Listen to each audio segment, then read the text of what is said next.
Hi, and today I'm going to talk to you about two conditions that mainly affect women, okay?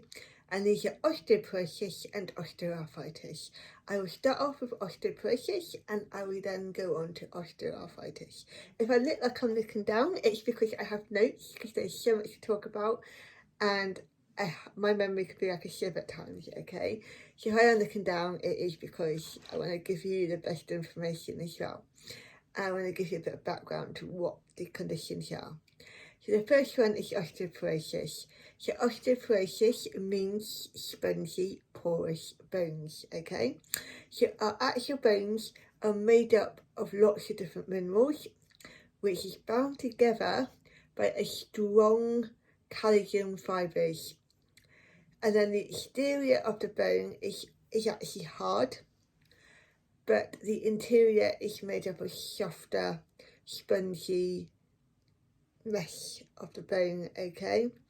And it has a honeycomb look to the structure of the inside of it. So if we were to cut a bone open and you to look inside, there'd be like lots of little holes all over it, which is like you do with a honeycomb. So the bone itself is constantly renewing, okay? So old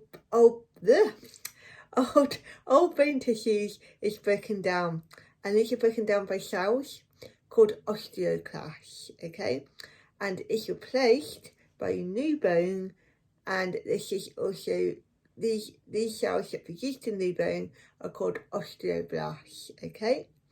And so this is how we are constantly getting rid of our bone, producing new bone. The bone density is always renewing itself. But as we get older, and normally from the age of 33 onwards, our bone actually starts to break down quicker, but it is slower at it being replaced. So the osteoblasts aren't as quick as the osteoclasts, okay? And this is very common as you get older, and therefore our bones do lose bone density. So when I always talk about bone density, this is what I'm actually talking about, okay? Osteoporosis itself is the term used when bones become quite fragile, okay? And the holes in that honeycomb structure that I was talking about, they become bigger and the overall density becomes lower, okay?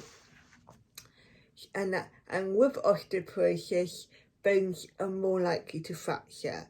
So if you're not, if you think, oh, you're fracturing quite a lot of bones, you could be at risk of osteoporosis, okay? And a good way to know if you've got osteoporosis or osteoarthritis is, and if you are aged over 40, you can ask for a DEXA scan from your GP, and this actually measures your bone density basically in what areas that you could be prone to having either condition, okay? It's a really good way. I've had one. Luckily, I pushed one when I was 39 after I broke both my feet, and I have some weaker areas, and I do have OA in my CP foot as well, which is very common, but I'll talk about that a little bit later on. Did you know with osteoporosis, women are 4 times more likely to get osteoporosis over men? You might ask why this is. Wow. The bone loss process speeds up for several years after the menopause, when we stop producing estrogen, I say it correctly, and obviously this could be again any age for women over 33, 35, it could be starting to go through the menopause process.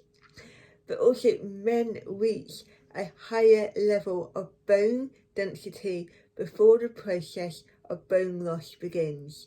So imagine a man, their bone density is here, a woman should be here. So they got that much more bone density than us ladies. But when bone loss occurs in men, it has to be very severe before osteoporosis can happen in men. It can happen in men, but it's not as common as it is with us ladies, okay? So then we're going to talk a bit, because most people that have osteoporosis, both these conditions actually, think that exercise is not good for them, but actually it is good. It is good for both conditions, and it's now where GPs are starting to prescribe exercise for these conditions, and there is certain exercises that is better for them as well. So with osteoporosis, body bearing, more weight bearing exercise is we do from a young age will reduce the risk of osteoporosis as we get older. If we have osteoporosis, weight bearing exercise will minimise bone loss and strength of muscles, okay? And often enough, also if you do basic strength training as well, this actually happens with the strengthening of the muscles, and it can help with reducing the bone loss, density loss, okay? It can help keep it a bit more stable than if we weren't exercising. So that is osteoporosis.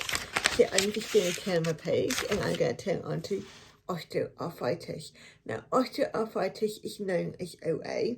There is two types of arthritis: osteoarthritis, OA, or rheumatoid arthritis, RA. I'm going to concentrate on OA today because OA is a bit more common than RA. So I'm going to concentrate on osteoarthritis. And it is very common and can affect any joint in the body, but it mainly affects the joints, the bones that bear the most weight, okay? So it could be our knees, our feet, also our hands and our wrists can be really affected too. So, a healthy joint has a coating of tough but smooth, slippery tissue, and this is called cartilage. And it helps the bones to move more freely against each other.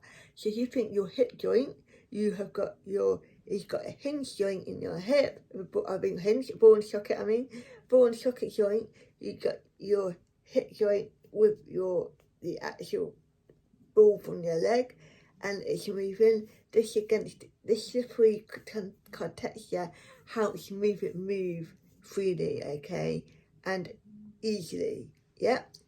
So which is great. But when OA happens and develops in a joint, this cartilage thins and the surface becomes rougher. So obviously with a nice smooth joint, it can move really freely. I do it that way. But with a OA joint, it will move slower and it'll be really harder to move. And so that basically is that, okay?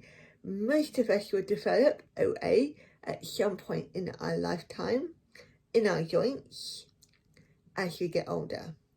But quite a few people may not be aware of it. It might not affect them in any way, and they might just carry on with their lives without knowing they've got it, but others will get pain. So obviously there is an association of pain with OA and stiffness as well. The pain can be worse when we move the joint, or it could be at the end of the day as well when we go to sit down. And obviously sometimes the more we sit down, the stiffer our joints can be when we stand up. So when we stand up and start moving, that is when they become stiff, and it might take us a while to get moving again, but once we get moving, we are fine. And that's quite common with OA. As we can guess, OA is a lot more common and more severe in us women, and it can usually start in our 40s, but obviously if you have another health condition or a disability, it can happen earlier. So I got cerebral palsy. I was diagnosed with OA in my CP foot about 27, 28.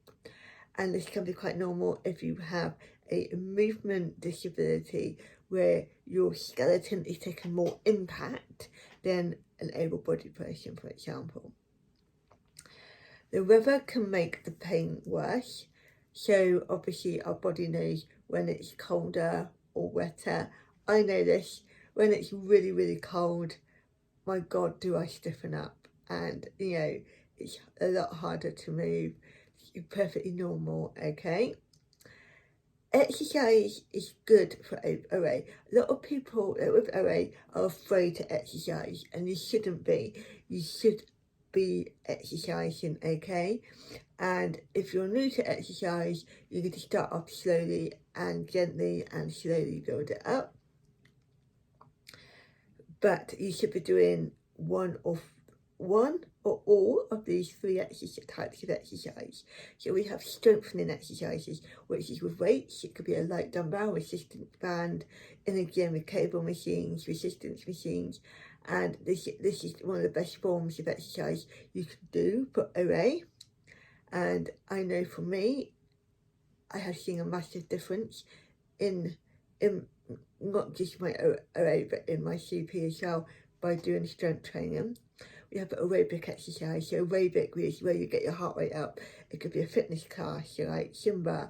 It could be aquafit class, and that's quite good because it's non-weight bearing and the water will protect your joints. It could be walking, you know. Obviously, I won't say running because obviously we don't want to make our joints worse, but walking is a very good aerobic form of exercise for OA. But also mobility type exercises, so what we call range of movement exercises, where we get in that joint, using the joint in its full range of motion. Okay, this could be stretching, this could be like, for example, rolling our shoulders, but also stretching where we can push that stretch a little bit further to make sure we're stretching that joint out and that the arm out. So for example, the arm out, you know, I mean, if I could put it above my head, keep it there, but when I'm led down, and it will make sure that that is stretched out. And also, the shoulder joint is the only one we can run in a circle as well to make sure that is kept moving so we can live as independently as possible.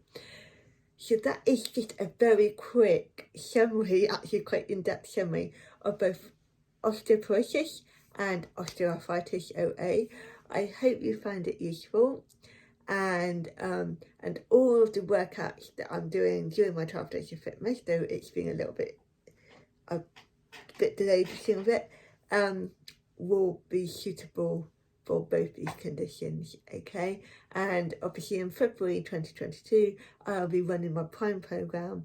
So if you are a lady that is going through the menopause, or of a certain age, or you think you could be going through menopause anytime soon, you can start. And please let me know if you're interested, okay?